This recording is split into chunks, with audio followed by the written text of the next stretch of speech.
오늘은 열왕기하 9장 말씀입니다. 이스라엘이 남유다와 북이스라엘로 이제 갈라지게 되고, 그러나 남쪽도 북쪽도 모두 다 하나님의 말씀에 순종치 못하고 죄에 죄를 더하는 그런 모습들이 계속해서 나오고 있습니다.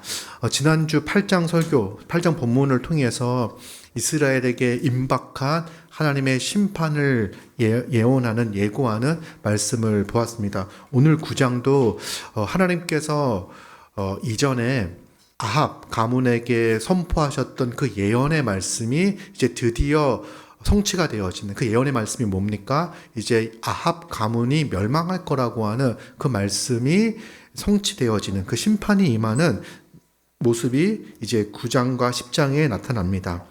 하나님의 심판에 대해서 오늘 본문이 이야기하고 있는 것을 보게 됩니다. 하나님의 심판 이렇게 이야기하면 많은 이들이 불편해합니다. 하나님이 심판하시는 분이시다라고 하는 사실에 대해서 거부감을 가집니다. 그러나 하나님은 심판하시는 분이십니다. 하나님의 심판은 영원한 심판이며 죄인에게 영원한 형벌이 주어진다고 성경은 말하고 있습니다. 그리고 심판 이후에는 천국과 지옥이 있다고 말씀을 합니다.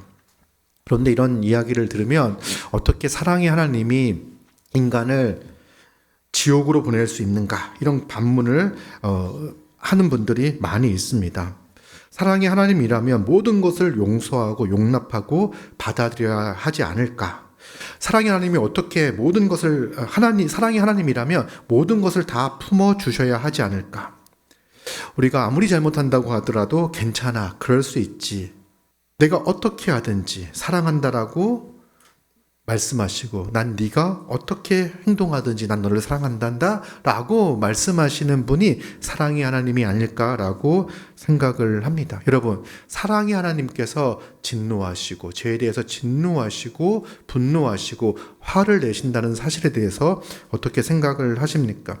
많은 경우에 오늘날 하나님이 사랑의 하나님이시고 용서의 하나님이시고 용납의 하나님이시라는 사실만을 강조하면서 하나님이 죄에 대해서 심판하신다, 반드시 하나님께서 공의로 심판하신다라고 하는 이 사실에 대해서 잘 이야기하지 않는 경향들이 있습니다. 그 이유는 사람들이 이 사실을 불편해하기 때문에 그렇습니다.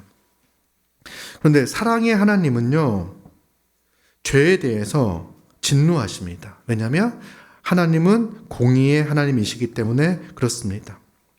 그 진노를 거룩한 분노라고 합니다. 하나님이 사랑이신데 어떻게 화를 낼 수 있느냐?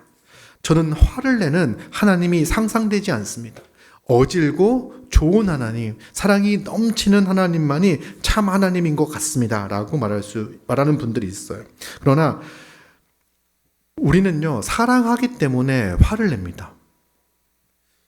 여러분들 화를 내죠. 화를 냅니다. 근데 왜 화를 내냐면 사랑하기 때문에 화를 내는 거예요.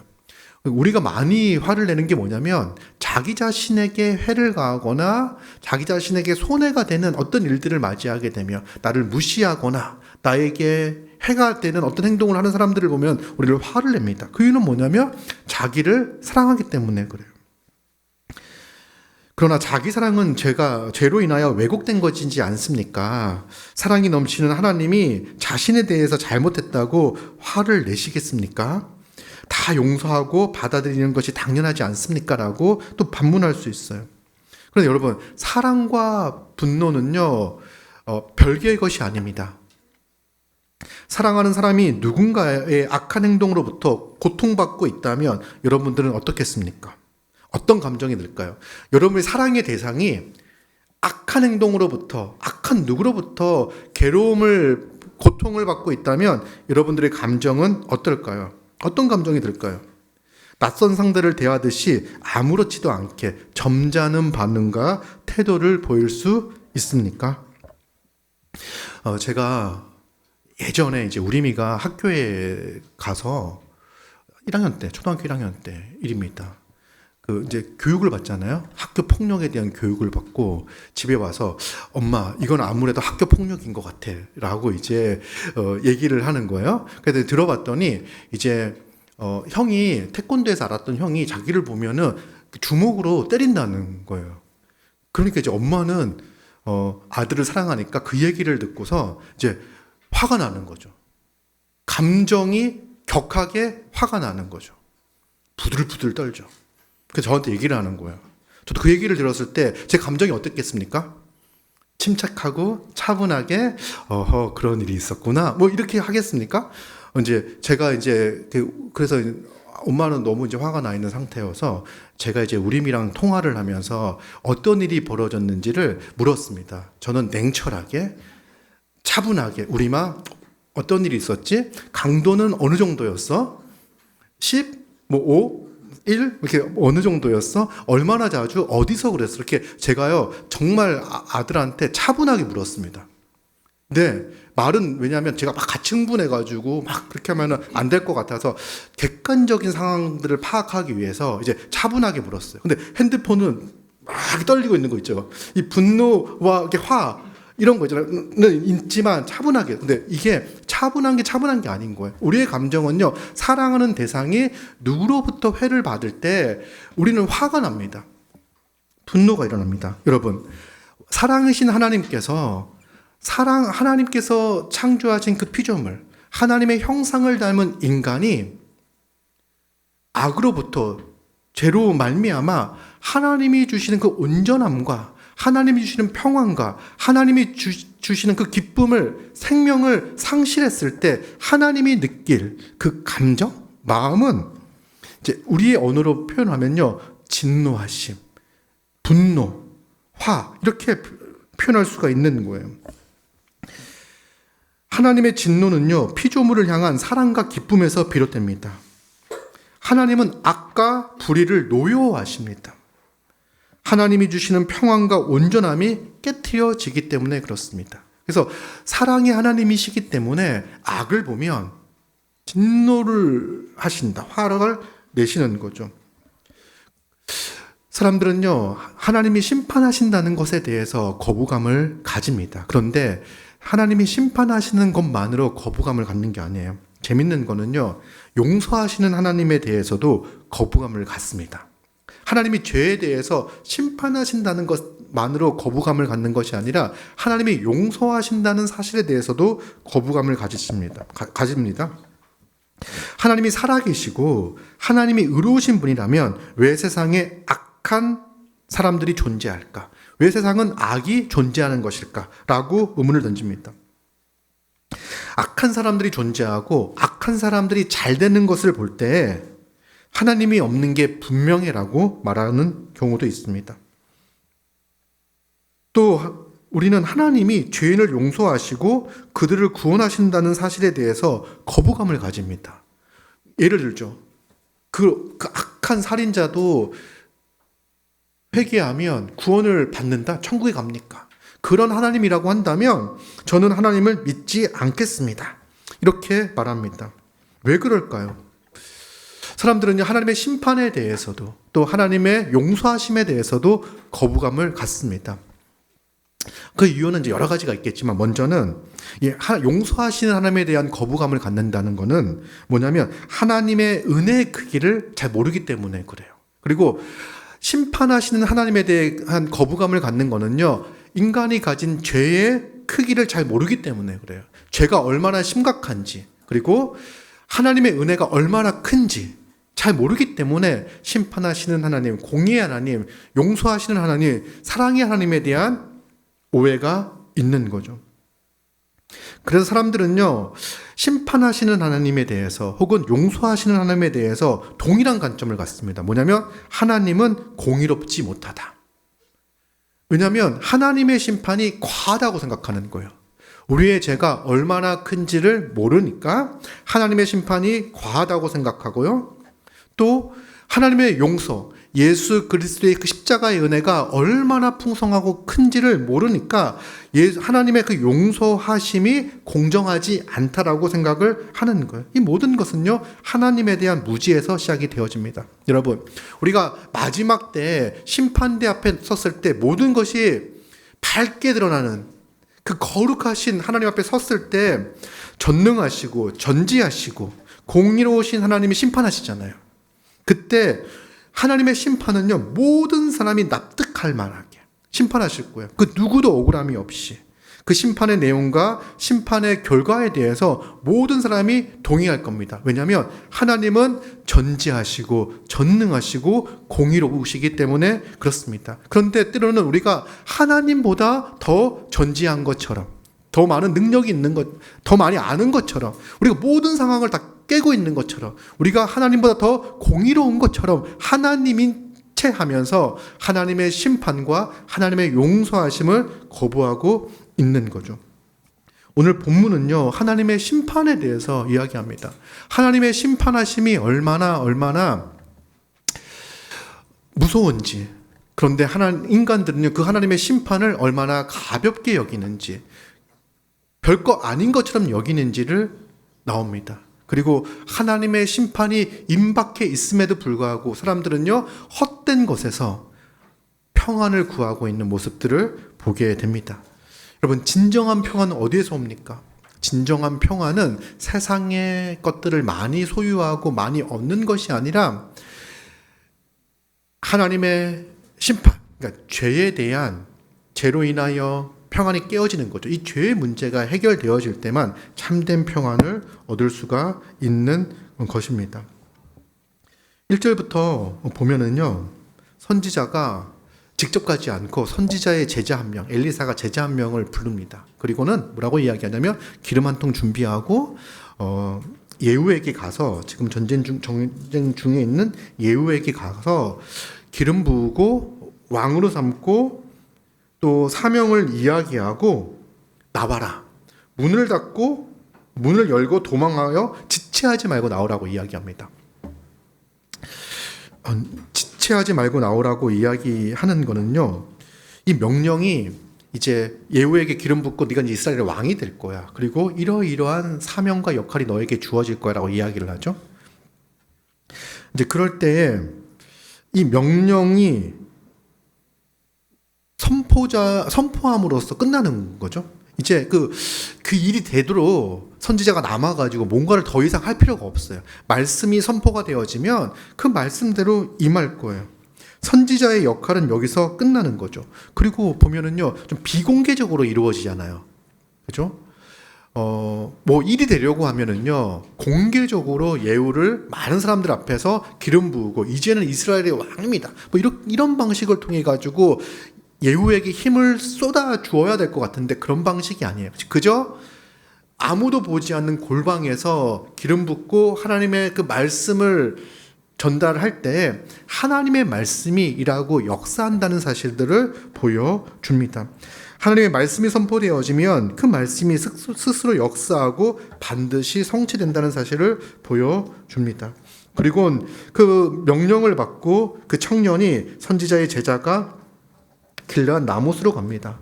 그리고는 많은 사람들이 있는데 그 중에 예후를 불러서 엘리사가 시킨 대로 6절에 보면 그의 머리에 기름을 붓고 말합니다. 이스라엘 하나님 여호와의 말씀이 내가 내게 기름을 부어 여호와의 백성 곧 이스라엘의 왕으로 삼노라. 왕으로 기름 부은 거죠. 그리고 7절 너는 내 주 아합의 집을 치라. 내가 나의 종 곧 선지자의 피와 여호와의 종들의 피를 이세벨에서 갚아주리라. 아합의 가문에 대한 멸망은 이미 열왕기하에서 21장에서 명확하고 분명하게 말씀하셨습니다. 그런데 그 예언이 즉각적으로 시행되어지지 않고 그 다음 세대까지 시행되지 않고 있습니다. 그러나 하나님의 때가 되었을 때 이 말씀을 이루시는 거예요. 그러니까 우연히 되어지는 것이 아니라 기름 부음을 받은 예후를 통해서 이 심판이 이루어진다는 것은 하나님께서 말씀하셨고 하나님께서 실행하신다는 것. 이 심판이, 이세벨의 죽음이 분명히 하나님의 말씀의 성취에 의한 죽음이라는 사실을 명확하게 하는 거죠. 그러면서 이세벨에게서 나의 종 선지자들의 피와, 이세벨이 그 북이스라엘에서 활약했던 수많은 선지자들을 죽였습니다. 그리고 그때 오바댜가 100명의 선지자를 이렇게 목숨 걸고 숨겼던 그런 이야기도 나오잖아요. 그래서 그렇게 죽였고 또 선지자들을 죽였고 여호와의 종들을 피를 갚겠다. 여호와의 종들을 죽였습니다. 그러니까 대표적인 사람이 나봇이죠. 나봇은 하나님의 여호와 신앙을 가지고 하나님의 말씀을 지켰던 자예요. 아합이 나봇의 포도원을 보고서 그 포도원을 갖고 싶은 거예요. 그 포도원을 가져서 거기다가 채소를 심으면 참 좋겠다. 봄동을 심으면 비빔밥도 해먹고 참 좋겠다. 뭐 이런 생각을 하고선 채소밭을 이제 가꾸려고 하는 거예요. 그리고선 그 땅을 취하려고 합니다. 근데 강제로 빼앗지도 않고 내가 이 땅을 가지면 더 좋은 땅을 줄게라고 제안을 합니다. 그런데 나봇이 거절을 하죠. 왜냐하면 이 땅의 소유가 자기 게 아니라는 것을 잘 알고 있습니다. 이스라엘은요, 땅을 소유할 수 없습니다. 땅은 누구의 것입니까? 하나님의 것이고 하나님이 그 땅의 일부를 사용할 수 있도록 허락해 주신 거죠. 그래서 나봇은 이것은 내 땅이 아니라 여호와의 기업이다. 하나님이 내게 주신 기업이다. 그러니까 내 마음대로 임의로 처분할 수 없다. 네가 아무리 좋은 땅을 나에게 준다고 하더라도 가문의 기업인 하나님이 내게 주신 이 기업을 처분할 수 없다라고 거절합니다. 그랬더니 아합이 식음을 전폐하고 끙끙거립니다. 눈만 가보면 그 땅이 가질 수 없는 땅이에 더 갖고 싶은 거예요. 그랬더니 그 모습을 보고 이세벨이 여보 뭐 갖고 싶어? 그거 갖고 싶어? 걱정하지 마. 내가 알아서 해줄게. 하면서 어떻게 합니까? 재판을 열고 거짓 증인들을 세워가지고 나봇을 이 반역을 꾀했던 사람으로 몰아가지고 하나님과 왕에 대해 반역을 꾀한 것으로 몰아가지고 죽여버립니다. 이건 정말 악한 거죠.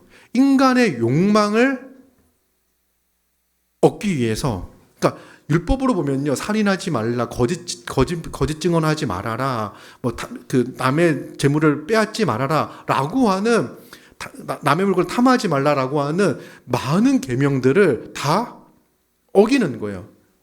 왜? 그 갖고 싶은 땅을 갖기 위해서. 그리고는요, 이제 하나님의 심판이 예언이 되어집니다. 그 심판을 이제 실행하겠다고 하나님께서 말씀을 하시는 거예요. 그 억울함, 그 의인의 죽음의 억울함을 드디어 공의의 하나님께서 심판하심을 통하여 푸시겠다고 말씀을 하십니다. 우리는 그 하나님의 공의를 이야기할 때요, 악한 자를 심판하는 하나님을 믿고 신뢰하기에 우리는 이 땅을 살아갈 수가 있습니다. 이 땅에서는 악한 자가 처벌받지 않을 수도 있습니다. 어떤 권력을 가지고 있고 힘이 있을 때. 그리고 악한 자가 법에 걸리지 않으면 계속해서 악한 일들을 계속하는 거죠. 그리고 우리는 그거에 대한 피해를 입으며 살아갈 수 있습니다. 살아가는 경우들이 많이 있습니다. 그때도 하나님께서 공의로 심판하실 것을 믿고 우리가 악을 악으로 갚으려고 하지 않고 하나님께서 반드시 악을 하나님의 때에 하나님의 방식으로 갚아주신다 라고 하는 마음을 가지고 평정심을 유지하면서 살아갈 수가 있는 거예요. 이 믿음, 하나님이 공의로 악을 심판하신다는 그 믿음을 가져야 하는 거죠. 그리고는 이제 예후가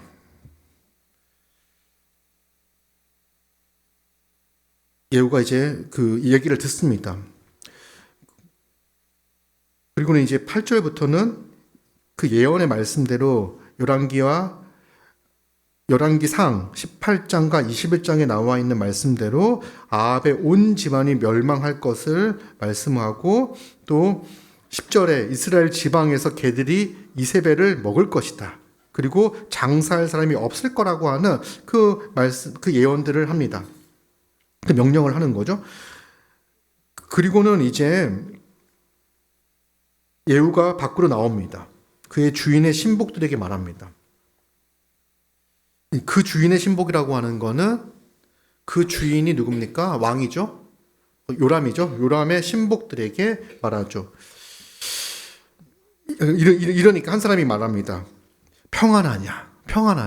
묻죠. 평안하냐. 여기서 주제가 평안하냐가 되게 반복되고 있습니다. 평안을 묻는 거예요. 평안하냐. 제가 오늘 설교 제목으로 평안하냐라고 딱 적었더니 우리 한 형제님이 와가지고 이거 제목이 맞습니까? 라고 해가지고 이상하네 하고도 바꾸긴 했는데 평안하냐라고 묻는 거예요. 평안하냐.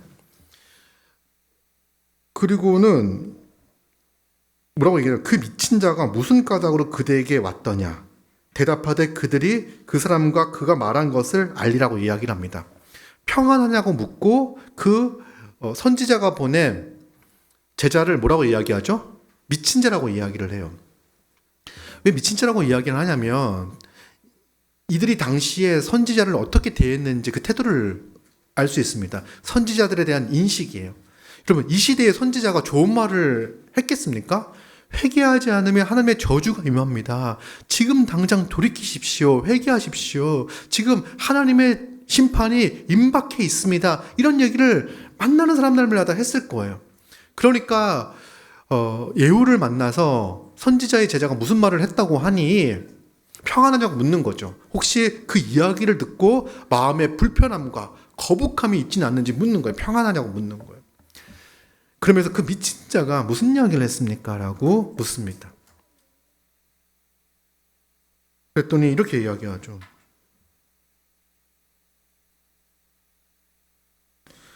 무리가 이르되 당치 아니한 말이라 청하건대 그대는 우리에게 이르라 하니 대답하되 그가 이리 내게 말하여 이르기를 여호와의 말씀이 내가 내게 기름을 부어 이스라엘 왕으로 삼는다 하셨다 하더라.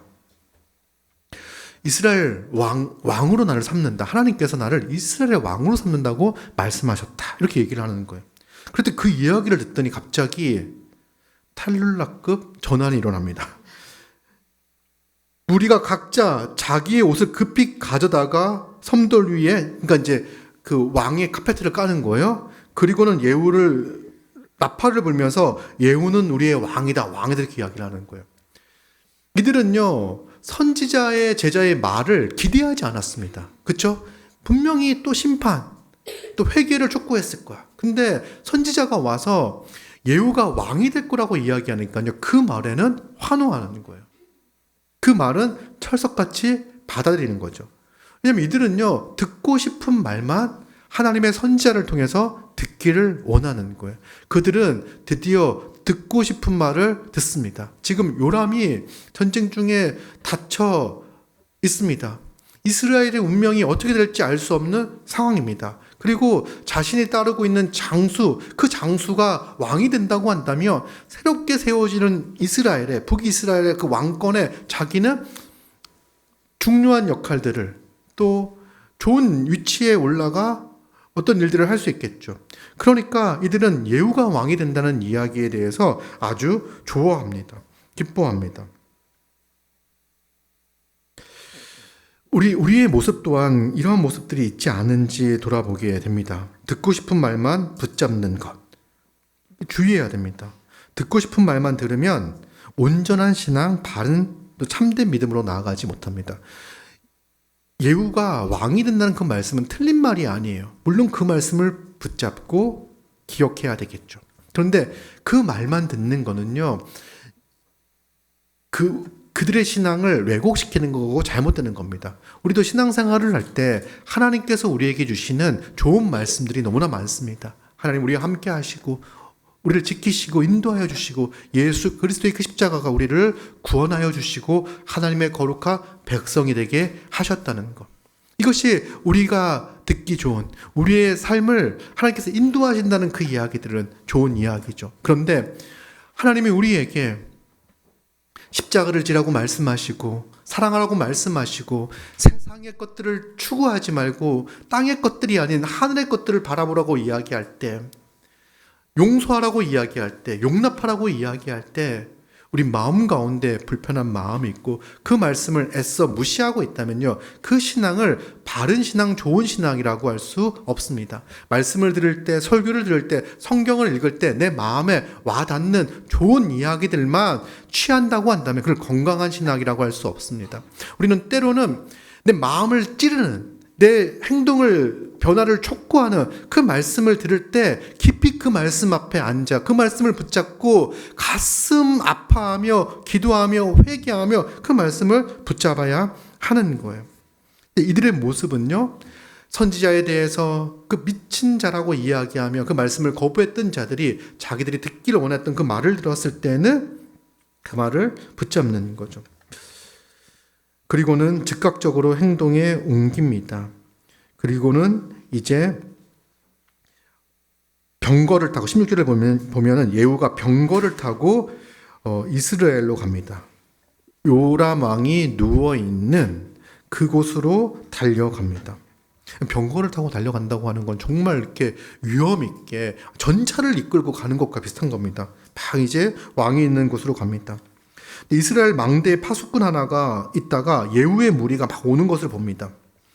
한 무리가 있다고 이제 보고를 하니까 요람이 이러니까 한 사람을 말에 태워 보내라. 그러니까 누가 오니까 빨리 가라고 하는 거예요. 가서 맞이하면서 평안하냐고 묻게 하라고 이야기합니다.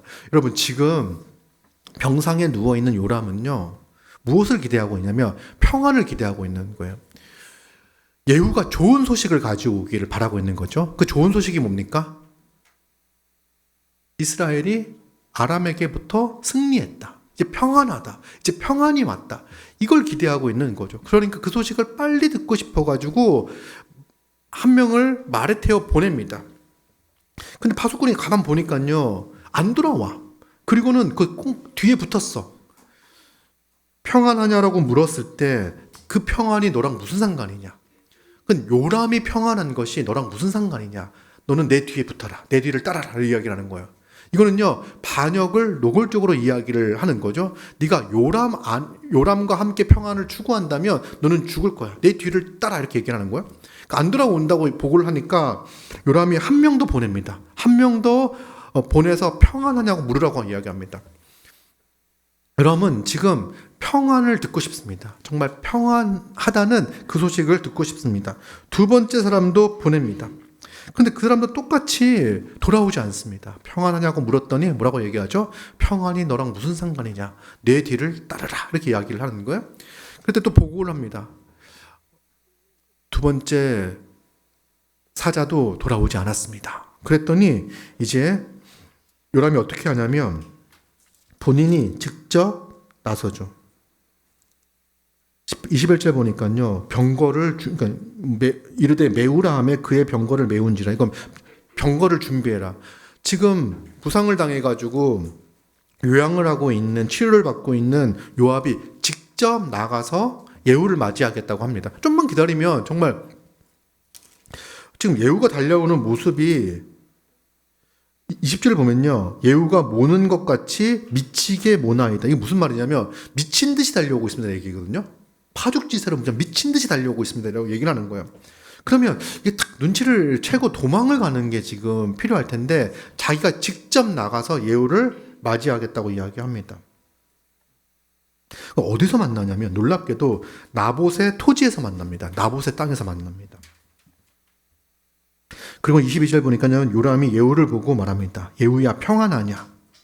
이렇게 묻습니다. 평안하냐는 이제 우리가 평안한 거야? 이렇게 이제 3번을 묻는 거예요. 네가 정말 전쟁에서 승리하고 기뻐서 미친 듯이 나한테 달려오는 거 맞지? 이렇게 묻는 거예요. 자기에게 칼을 겨루고 오는 거를요, 꿈에도 생각하지 못합니다. 이야기는 뭐냐면 이미 공개적으로 아합 가문에는 심판이 예언되어져 있습니다. 근데 자신은 그 심판과는 무관하다고 생각하고 있는 거예요. 예후야, 평안하냐? 이렇게 묻는 거죠. 대답합니다. 어머니 이세벨의 음행과 술수가 이렇게 많으니 어찌 평안이 있으랴? 이렇게 얘기를 해요. 네 어머니 이세벨의 음행과 술수. 이세벨의 음행이 뭡니까? 우상숭배죠. 이세벨이 온갖 우상들을 다 가져다가 이제 북이스라엘의 하나님을 떠나 이스라엘을 섬기게 하고, 이스라엘 우상을 섬기게 하고, 그 다음에 술수, 그 나봇을 죽였던 것 같이 온갖 술수와 거짓을 통해 가지고 여호와의 종들을 죽여나가고 선지자를 죽였던 그 악이 가득한데 어떻게 평안하냐고 묻냐. 죄가 가득한 이곳에 어찌 평안이 있다고 말을 하냐. 이렇게 묻는 거죠. 23절 보니까요, 요람이 곧 손을 돌이켜 도망하며 아하시아에게 이릅니다. 아하시아여 반역이로다. 이렇게 얘기하는 거예요. 이제 반역입니다. 예후가 승리해서 승전보를 알리기 위해서 온 것이 아니라 반역하여 나한테 왔습니다라고 이야기를 합니다. 여러분, 평안하냐고 물을 때 이세벨의 음행과 술수가 있는데 평안하냐고 묻잖아요. 여러분, 우리 이 부분에 대해서 좀 더 생각을 해봐야 할 거예요. 이세벨은요, 또 요람은요, 평안을 위해서 우상을 숭배하고 온갖 술수를 부렸던 겁니다.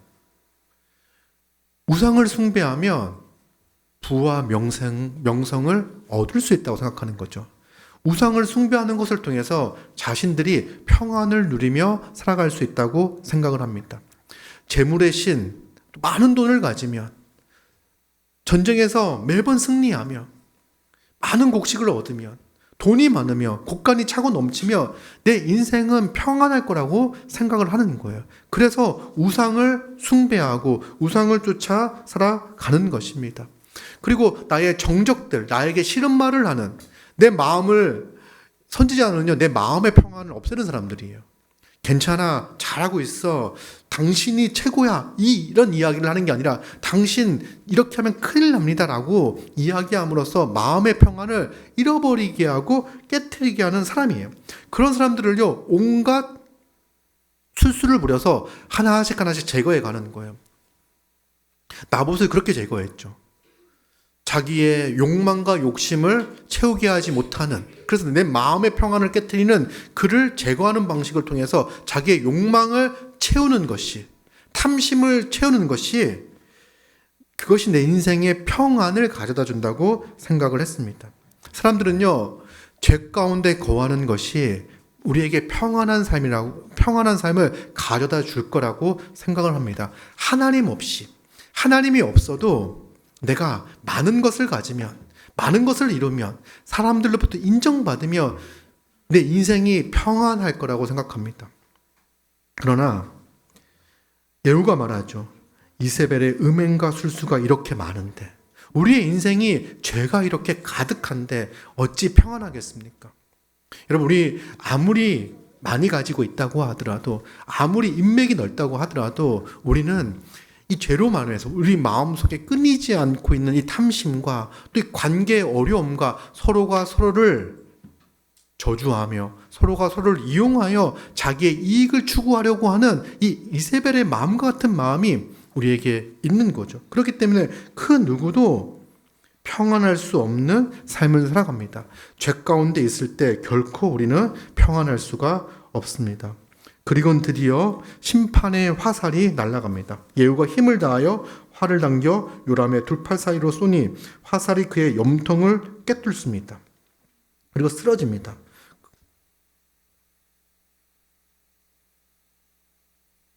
그리고 이 심판이 하나님의 말씀이 성취된 것, 예언적, 언약적 심판이라는 것을 이야기합니다. 26절, 여호와께서 말씀하시기를 내가 어제 나봇의 피와 그의 아들들의 피를 분명히 보았노라. 여호와께서 또 말씀하시기를 이 토지에서 내게 갚으리라 하셨으니 그런즉 여호와의 말씀대로 그의 시체를 가져다가 이 밭에 던질지니라 하는지라. 그리고 이제 요람이 죽는데, 요람만 죽는 게 아니라 27절부터 29절을 보면요, 아하시아도 죽습니다. 아하시아도 예후의 칼날에 의해서 죽습니다. 왜 그렇습니까? 사실 남유다는요, 이 전쟁에, 이 반란에 휩쓸릴 필요가 없었습니다. 그런데 아하시아는요, 유다 왕은 사실은 유다 땅에 성전이 있고 하나님을 온전히 잘 섬길 수 있는 환경이 조성되어져 있죠. 근데 남유다가 북이스라엘을 쫓아갑니다. 사실 북이스라엘은요, 10지파가 있고 남유다는 2지파밖에 없어요. 그래서 외교적으로 봤을 때, 군사적으로 봤을 때 유다가 북이스라엘에 비하면 약한 거죠. 북이스라엘이 무너지면은 남유다 또한 쉽게 무너질 거라는 생각을 합니다. 그래서 남유다가 누구를 따라가냐면 북이스라엘을 따라가는 거예요. 그래서 아합과 혼인 정책을 통해 가지고 아합의 방식과 아합의 행적을 그대로 수입을 하는 거예요. 왜냐하면 하나님이 유다를 지켜주실 것이라는 믿음이 아니라 이방의 길을 따라가고 있는, 이방을 쫓고 있는 북이스라엘이 자기들을 지킬 힘이라고 생각을 했던 거죠. 그 죄로 물듭니다. 거룩하고 선한 영향력을 끼쳐서 남유다가 북이스라엘에게 하나님의 나라, 하나님 백성의 참된 평안을 증거해야 하는 그 역할이 남유다에게 있었음에도 불구하고 그런 역할을 감당하지 못하고 도리어 남유다는 죄의 모양을 본받아 함께 심판을 받는 처지에 이르게 됩니다. 여러분, 우리가 세상을 살아갈 때 교회가 힘을 잃어버리는 것들 가운데 하나가 하나님이 우리를 지키시고 보호하시고 인도하시고 하나님의 말씀이 반드시 성취된다는 그 믿음을 잃어갈 때 교회는 세상을 닮고 싶어 합니다. 세상이 말하고 있는 힘, 세상이 말하고 있는 부, 세상이 말하고 있는 권력, 그것을 지고 있을 때, 그것과 연결이 되어질 때 교회가 안전할 거라고 생각을 합니다. 그래서 교회가 물질의 힘을 비르고 정치의 힘을 비르고 여러 가지 세상의 이야기를 쫓아가는 것이 바로 결국은 세속의 물결에 휩쓸려 교회 또한 힘을 잃어버리게 되는, 진짜 하나님이 주시는 그 참 힘을 잃어버리게 되는 결과가 이루어질 수 있습니다. 우리의 인생 또한 마찬가지입니다. 우리가 말씀 안에 거하며 하나님의 말씀이 우리에게 참된 위로와 힘과 용기를 준다는 그 사실들을 믿지 못할 때, 신뢰하지 못할 때 세상의 이야기에 휩쓸려 가는 거죠. 이런 모습들이 이제 본문에 나타납니다. 그래서 아하시아가 죽임을 당합니다. 그리고 이제 마지막 그 심판의 성취는 사실은 이세벨의 죽음이잖아요. 예후가 이스라엘에 오니까 이제 이세벨이 듣고 뭐합니까? 이제 예후가 왔다. 소문이 들렸겠죠? 자기의 아들 요람도 죽었고 아하시아도 죽었다. 그리고 이제 오니까 이세벨이 어떻게 합니까? 그 소식을 듣고 눈을 그립니다. 여러분 아침에 눈 그리고 오셨죠? 눈을 그리고 머리를 꾸밉니다. 정말 그 스피노자와 같은 분입니다. 내일 지구가 멸망해도 한 그루에 사과나무를 심겠다. 이런 심정으로 정말 평정심을 유지하면서 그냥 일상에서 하던 일들을 반복하고 있습니다. 왜 이렇게 하느냐면 해답은 31절에 있습니다.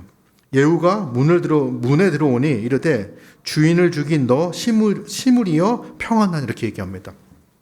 예후를 뭐라고 이야기하냐면 시므리라고 이야기합니다. 시므리가 누굽니까? 반역을 꾀했지만 일주일 만에 진압됐던 사람이잖아요. 그러니까 너도 결국 이렇게 날뛰지만 일주일 뒤에 실패할 거야. 시므리처럼 실패하여 너도 죽을 거야 라고 하는 이야기를 하는 거예요. 이세벨은요, 하나님의 말씀을, 하나님의 심판의 예언을 신뢰하지 않고요, 자기의 경험을 더 신뢰하고 있는 거예요. 자기가 믿고 있는 것들, 자기가 의지하고 있는 그 우상, 이것이 더 힘이 있다고 생각하고 있는 거죠. 그래, 눈 하나 깜빡하지 않습니다. 깜짝하지 않습니다. 그는 심판, 정말 임박한 심판이 있었음에도 불구하고 회개하고 돌이키지 않고 당당한 모습을 보이는 거죠. 오늘날도 많은 사람들이 하나님의 심판에 대해서 거부하고 듣지 않고 무시하며 살아갑니다. 그런 게 어딨냐고 이야기를 합니다. 그러면서 일상을 살아가며 자기의 그 권위, 자기가 이룬 것들을 의지하고 붙잡고 살아가려고 하는 거예요. 그래서 성경은 분명히 얘기합니다. 우리의 인생에 심판이 있다라고 이야기를 합니다. 여러분, 그 심판은요, 죽은 이후에 있을 거예요. 우리에게 생명을 주셨다라고 하는 것은요, 살아갈 동안 우리에게 기회를 주신 거죠. 기회를 주신 거죠. 근데 이 기회가요, 언제 끝날지 모릅니다. 우리는 뭐 100년 살 계획을 하고 있습니다. 그래서 노년 준비도 합니다. 그런데 우리의 인생이 언제 끝이 날지는 알 수가 없습니다. 그래서 우리 한없이 우리가 낮은 자, 겸손해야 될 이유는 뭐냐면 우리의 생명이 우리 마음대로 할 수 없다는 것, 이 사실을 기억하며 겸손히 하나님의 말씀 앞에 서야 하는 거죠. 하나님은 우리의 삶을 돌아보면서 우리의 삶을 평가하실 것입니다. 그리고 우리의 삶에 대해서 심판하실 것입니다. 그때 예후가 얼굴을 들어가지고 창을 향하여 말합니다. 내 편이 될 자가 누구냐? 너희에게 주는 기회다. 이렇게 얘기하는 거죠. 밑에서 딱 창을 보면 내 편이 될 자가 누구냐? 두어 내시가 예후를 쳐다봅니다. 그러니 말합니다. 그를 내던지라 하니 내던짐에 그의 피가 담과 말에게 튀더라. 예후가 그의 시체를 밟으니라. 그렇게 이세벨은요 죽임을 당합니다. 예후는요 그 상황에서 들어가서 먹고 마십니다. 이것도 정말 이제 끔찍한 이야기인데, 여러분 오해하지 말아야 되는 건 뭐가 있냐면, 예후는 어떤 생각을 하냐면 자기가 하나님이 세우신 심판자로서 그 심판을 집행하고 있잖아요. 그럼 이거는요 뭐를 보는 현장이냐면 이 죄가 얼마나 심각한 것인지를 보는 현장인 거예요. 하나님의 진노가 얼마나 무서운지를 아는 거예요. 그러면 이 심판을 집행하는 예후가 공의롭기 때문에, 죄가 없기 때문에, 의롭기 때문에 그 심판을 집행하는 게 아니에요. 그럼 그 누구보다도 이 심판을 집행할 때 나 또한 하나님의 진노 아래서 이렇게 심판받을 수밖에 없는 죄인이구나라는 것을 안다면 그 누구보다도 겸손하게 이 일들을 해나가야 되는 거죠.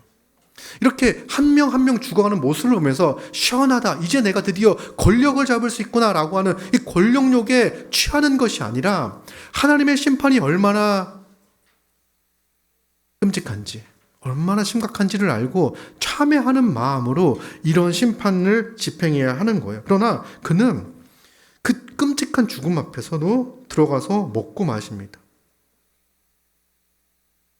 그리고는 얼마간 시간이 지난 다음에 그 여자를 찾아서 장사라고 이야기합니다.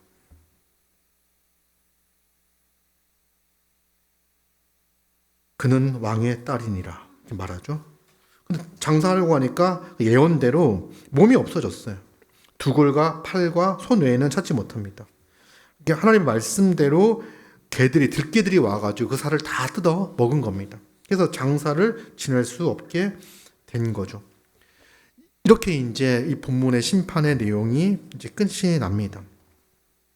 우리는 이 심판의 말씀을 보면서 하나님의 심판과 진노가 분명히 있고, 하나님은 아합의 가문의 죄를 잊지 않으시고 엘리야의 예언대로 예후를 통해 정확한 장소에서 정확한 방식으로 정확한 대상에게 심판을 집행하신다는 사실을 보게 됩니다. 그리고 말씀대로 언약적 심판이 반드시 이루어진다는 것을 오늘 본문을 통해서 우리가 알 수 있습니다. 그리고 한 가지 더, 죄 가운데, 죄가 있는 곳에는 참된 평안이 없다는 것을 우리는 알게 됩니다. 죄가 있는 곳엔 참된 평안이 있다.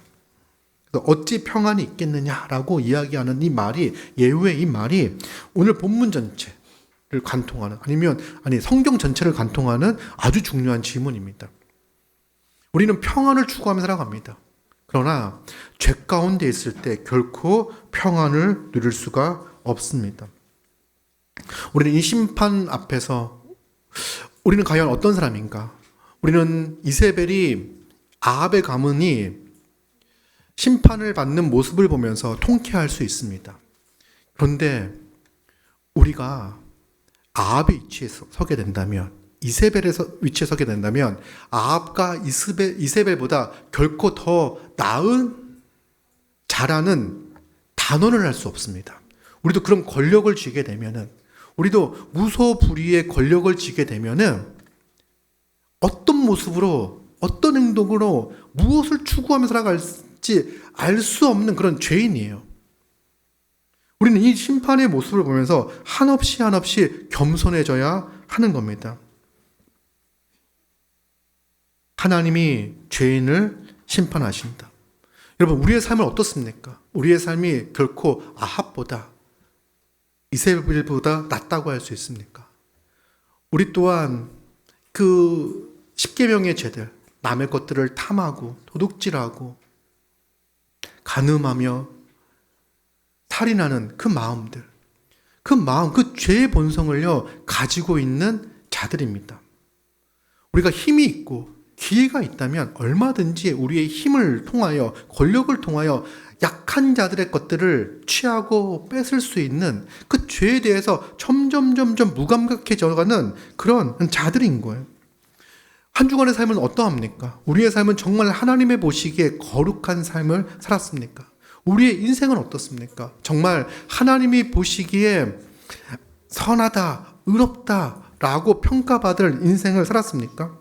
여러분, 우리는요, 오늘 하루 살아낸 것만으로도 하나님을 대적하며 하나님의 그 영원한 심판을 받기에 부족함이 없는 그런 인생입니다.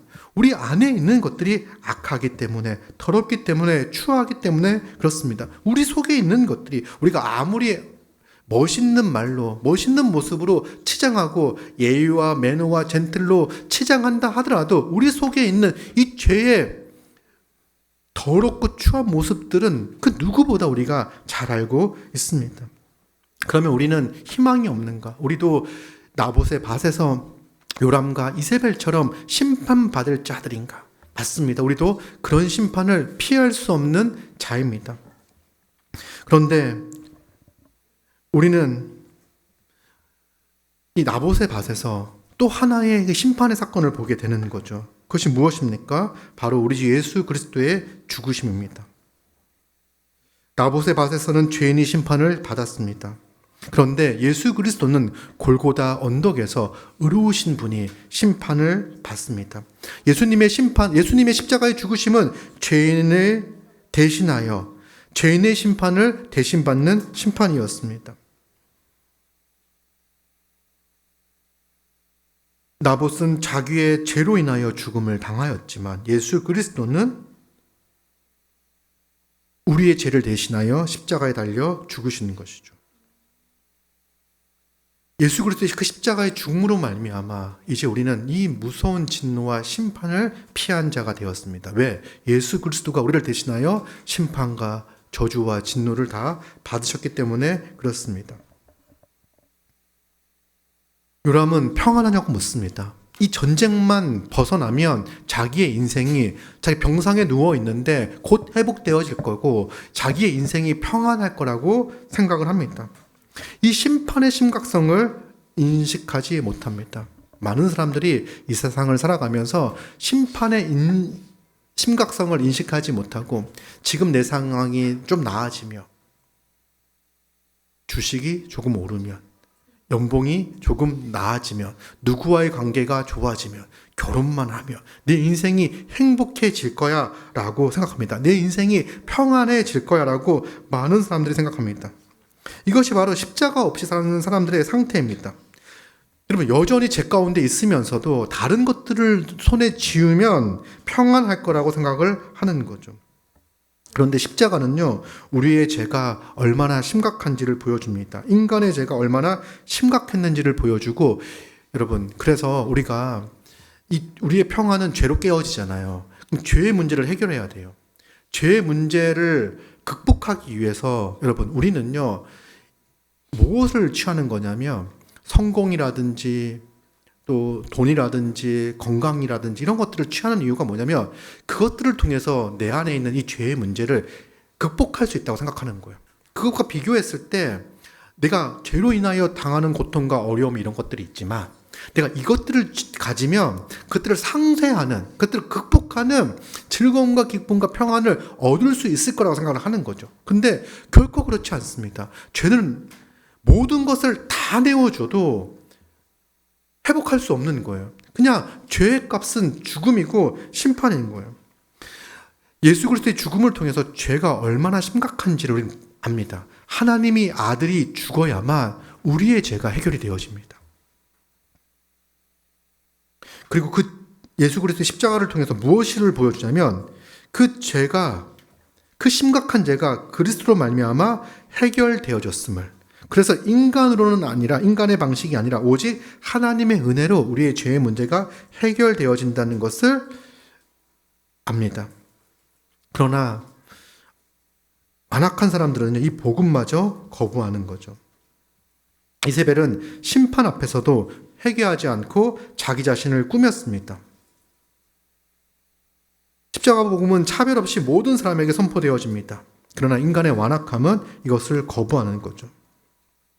이세벨이 주인을 죽인 시므리야 이렇게 말하면서 인간의 논리로 상황을 해석하는 거죠. 괜찮을 거라고 얘기하는 거죠. 많은 사람들이 그런 방식으로 하나님의 심판을 피해갑니다.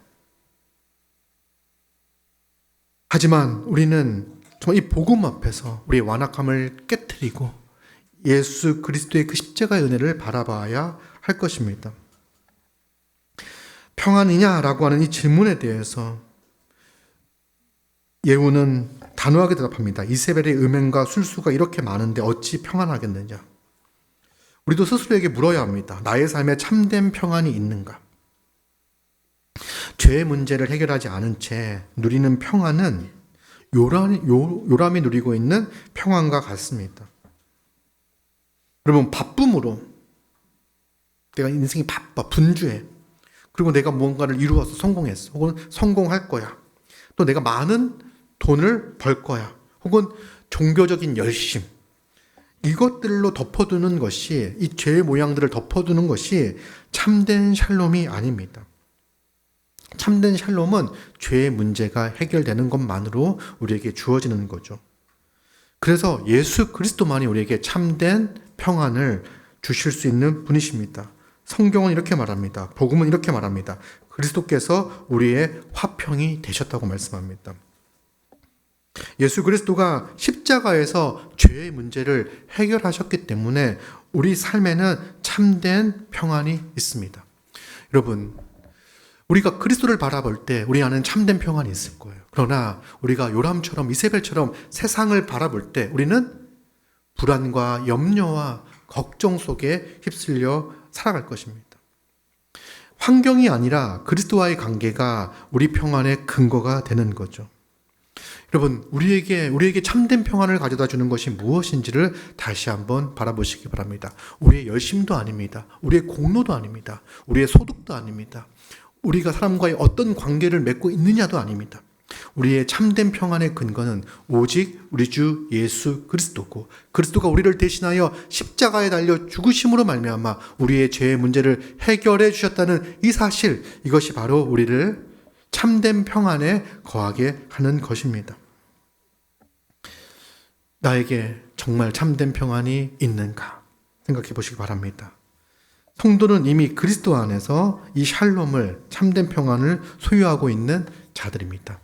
그리스도를 바라볼 때 평안이 넘쳐요. 오늘 설교를 들으면서도 내가 아합과 이세벨과 같은 삶, 요람과 같은 삶, 세상의 것들을 추구하며 불안해하며 아무리 가져도, 여러분, 많이 가지면 행복할 줄 알았는데 많이 가지는 순간, 제가 이런 말을 할 자격이 있는지 모르겠는데 많이 가지는 순간 잠깐 행복하지만, 제가 많이 가져본 적이 없어서 많이 가져본 순간 잠깐 행복하지만 그 많이 가지게 된 것을 지키기 위해서 인간은 곧 불안과 염려 속에 살아갑니다. 그것이 우리에게 참된 행복을 줄 수 없어요. 인간의 죄는요, 끊임없이 탐심을 부추깁니다. 그래서 그리스도만이 우리의 죄의 문제를 해결하시고 참된 평안과 샬롬과 화평을 우리에게 허락해 주십니다. 그리고 우리는요, 그리스도 안에서 참된 샬롬과 평안을 누리는 자로서 주님의 몸된 교회로 모여 있는 거예요. 여러분, 우리가 언제 이 샬롬과 평안이 흔들립니까? 세상에서 세상 이야기를 들을 때 샬롬이 흔들리는 거예요. 난 예수를 믿고 평안하지만 세상에서 세상 이야기를 들으면서 세상의 가치관에 물이 들어갈 때 우리는 이 평안이 흔들리는 거예요. 남유다가 북이스라엘을 바라볼 때 흔들렸던 것처럼 우리가 세상 속에서 세상의 이야기만을 듣고 살아갈 때 그 평안을 흔들리고 잃어버리게 되는 거죠. 그러나 주님께서 우리는 믿음의 공동체를 허락해 주셨습니다. 평안의 공동체를 허락해 주셨죠. 우리는 이 평안을 지키며 누리는 공동체인 교회가 있습니다. 세상은 우리의 평안을 깨트리고 흔들고 또 마치 세상 사람들처럼 불안해하며 염려하며 살도록 우리를 유혹합니다. 사탄이 하고 싶은 건 뭐냐면 신자가 세상 사람들과 별반 다르지 않게 살아가게 하는 것. 그런 모습으로 세상에 보여지게 하는 게 사탄의 목표예요. 하나님의 나라가 이 땅에 임하였음을 세상이 알지 못하도록 감추는 것. 그러나 신자는요, 교회는요, 말씀 안에서 그리스도가 주시는 평안을 누리는 공동체입니다. 우리가 말씀을 들으면서 다시 우리의 시선과 이것들을 교정합니다. 그렇지. 세상을 바라볼 때 우리의 인생은 불안할 수밖에 없어. 그치. 나에게 참된 평안을 주는 건 오직 예수 그리스도야. 그치. 나의 죄로 인하여 이 평안이 깨어졌지. 그러나 그리스도가 나의 죄의 문제를 해결해 주셨으니 나는 참된 평안 가운데 살아가는 이 평안이 이미 주어진 존재야라는 것을 말씀 안에서 다시 확인하는 거예요. 설교를 이렇게 듣고 또 설교 나눔을 통해서 우리의 참된 평안의 근거를 다시 이야기하면서 다시 그 기쁨을 누리는 겁니다. 그리고 이 참된 평안과 샬롬을 누리는 우리는요, 이제 하나님 나라 백성으로서 하나님의 말씀에 순종하며 살아가면서 이제 이 평안을 함께 나누며, 그러니까 세상이 줄 수 없는 평안을 누리는 공동체로서 이 교회 안에서 세상이 경험할 수 없는 독특하고 특별한 평안과 샬롬을 누리며 살아갑니다. 그럼 이 샬롬이라고 이야기하는 게 우리가 에덴이 생각나게 하고 에덴 동산에서 누렸던 풍성함과 보람과 사랑이 넘치는 상태, 하나님과 교제와 관계를 통해서 하나님이 주시는 보람과 풍성함과 사랑이 넘치는 상태를 샬롬이라고 이야기하잖아요. 우리는 이 교회를 통해서 하나님이 주시는 풍성함과 하나님이 주시는 보람과 하나님이 주시는 사랑을 매일매일 경험하며 살아갑니다. 우리가 이 땅을 이미야 아직 가운데 이 땅을 살아가면서 역설적으로 우리는 부족함 가운데에서 풍성함을 경험해요. 우리는 연약함 가운데에서 건강함을 경험합니다. 이 역설이죠, 역설. 우리 약한 가운데에서 강함을 경험해요. 이게 교회에서 나타나고 있는 모습이에요. 우리 모두가 부자가 되고 우리 모두가 건강한 사람이 되고 우리 모두가 똑똑한 사람이 되어져서 이 세상에 특별함을 보여주는 게 아니라 우리는 여전히 약한데, 우리는 여전히 무식한데, 우리 여전히 가난함에도 불구하고 하나님이 주시는 이 교회 안에서 누리는 지혜와 교회 안에서 누리는 사랑과 섬김과 이것들을 통해서 풍성함을 경험하며 살아가는 거예요. 이것이 하나님이 그리스도를 통해서 주시는 이 샬롬을 누리는 거죠. 세상 사람들은요, 우리를 보면서 놀라는 게, 우리가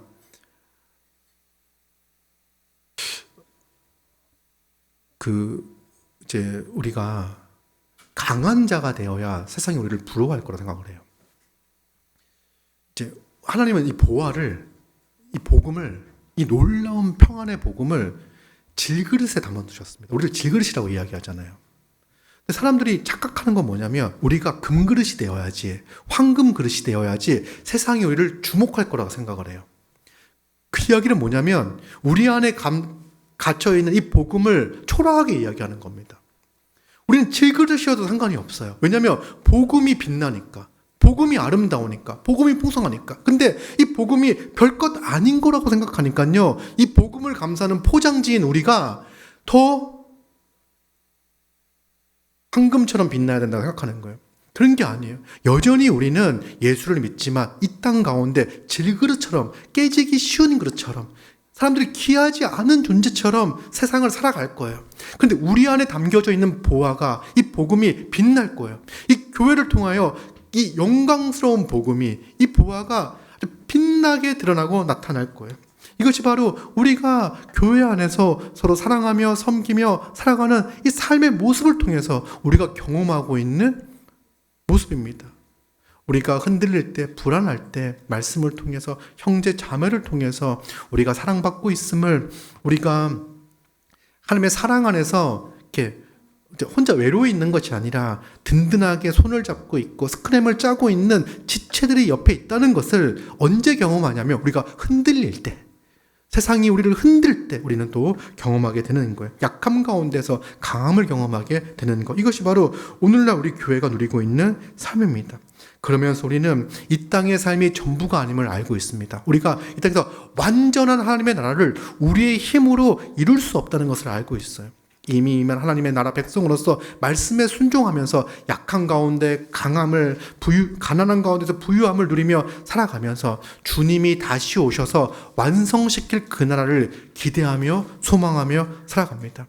그때가 되면 얼마나 좋을지, 얼마나 풍성할지, 내가 이 땅에서 겪는 그 어떤 어려움과 염려와 걱정, 그 모든 것이 사라진 정말 기쁨과 감사와 주님의 그 사랑과 평안이 가득한 세상을 소망하며 살아가는 것, 이것이 바로 우리가 살아가는 삶의 모습입니다. 사랑하는 성도 여러분, 참된 평안은 그리스도 안에 있습니다. 그리고 우리를 그리스도 안에서 구원하시어 참된 평안을 누리며 살아가게 하시는 그 하나님의 은혜를 기억하시기 바랍니다. 그리고 평안의 공동체, 샬롬의 공동체인 교회를 바라보십시오.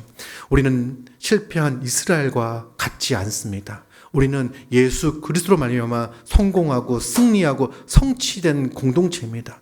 우리는 성령이 우리와 함께 하시고 성령이 우리를 하나 되게 하여 주셨습니다. 우리는 실패를 염려하며 살아가는 존재가 아니라 실패 가운데에서도 우리를 일으키시는, 우리를 힘주시는, 우리를 이끌어 가시는 그 삼위 하나님의 그 놀라운 구원의 은혜를 바라보면서 매일매일 살아가는 자들입니다. 사랑하는 성도 여러분들, 하나님의 그 심판이 있음을 기억하고 예수 그리스도의 그 죽으심으로 말미암아 우리를 심판에서 건져내셨음을 기억하며 이 땅 가운데서 그로 말미암아 참된 평안을 누리고 있는 존재임을 알고 힘있게 오늘 하루도 또 이번 한 주도 살아가는 우리 모두가 되기를 소망합니다.